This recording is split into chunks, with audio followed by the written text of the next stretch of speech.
اولیاء اللہ جہاں بھی جاتے ہیں اپنی گفتگو سے، اپنے عمل سے اور اپنی موجودگی سے روشنی پھیلاتے ہیں۔ حضور نبی کریم صلی اللہ علیہ وسلم نے اللہ تعالیٰ کے ولیوں کی علامات کو بیان فرمایا۔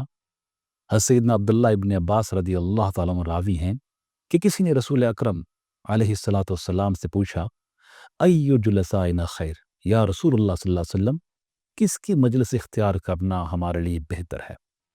آپ علیہ الصلاۃ والسلام نے فرمایا، من ذکرکم اللہ رجتہ، وہ شخص جسے دیکھ کر تمہیں اللہ یاد آ جائے، وزاد فی علمکم منطقہ، اور جب وہ بات کریں، گفتگو کریں، تمہارے علم میں اضافہ ہو، وذکرکم بالآخرۃ عملہ، اور جب تم اس کے ساتھ ہو، ان کی مجلس میں ہو، تو ان کے اعمال تمہیں آخرت یاد دلائیں۔